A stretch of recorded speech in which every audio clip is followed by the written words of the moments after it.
ഒരാശയം നിങ്ങളുടെ മനസ്സിലേക്ക് ഞാൻ തരികയാണ്. പത്രോസേ, ഞാൻ ഇപ്പോൾ ചെയ്യുന്നത് എന്തെന്ന് നീ അറിയുന്നില്ല, പിന്നെ നീ അറിയും. പ്രിയരെ, പലപ്പോഴും പലതും ദൈവം നമ്മളുടെ ജീവിതത്തിൽ ചെയ്യുമ്പോൾ ഇത്ര പരമാർത്ഥമായി ഞാൻ ദൈവത്തെ സേവിച്ചിട്ടും, ഈ ദൈവത്തെ സേവിക്കാൻ ഏകയായി ഞാൻ ഇറങ്ങി തിരിച്ചിട്ടും, ഇത്രയേറെ കരഞ്ഞിട്ടും, ഇത്രയേറെ പ്രാർത്ഥിച്ചിട്ടും, ഇത്രയേറെ ഉപവസിച്ചിട്ടും എന്റെ ജീവിതത്തിൽ ഇങ്ങനെയൊക്കെ സംഭവിച്ചു? എന്തുകൊണ്ട് എന്റെ ജീവിതത്തിൽ ഇങ്ങനെയൊരു പ്രതിസന്ധി, എന്തുകൊണ്ട് എന്റെ ജീവിതത്തിൽ ഇങ്ങനെയൊരു തകർച്ച സംഭവിച്ചു? എന്തുകൊണ്ട് ഞാൻ ഇത്രയൊക്കെ പ്രാർത്ഥിച്ചിട്ടും എന്റെ പ്രാർത്ഥനയിൽ മറുപടിയില്ല? ദൈവം എന്തുകൊണ്ട് മൗനമായിരിക്കുന്നു?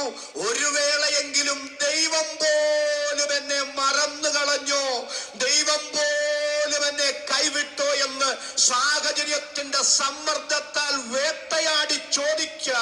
പക്ഷെ ദൈവത്തിന്റെ പരിശുദ്ധാത്മാവ് നിങ്ങളോട് വചനത്തിലൂടെ പറയുന്ന ദൂതറിഞ്ഞുകൊള്ളുക.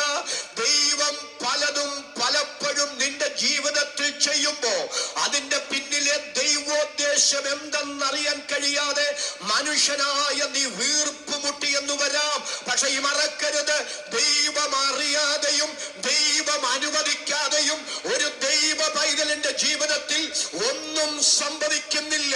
സംഭവിക്കുന്നതിന്റെ ഒക്കെ പിന്നിൽ തിന്മയ്ക്കല്ല നന്മയ്ക്ക് ദൈവത്തിനൊരു പദ്ധതിയുണ്ട്. നിശ്ചയം അത് തിന്മയ്ക്കല്ല നന്മയ്ക്കായിരുന്നു എന്ന് നിനക്ക് വ്യക്തമാകപ്പെടാൻ ഒരുപക്ഷെ അല്പസമയം എടുത്തെന്നു വരാം.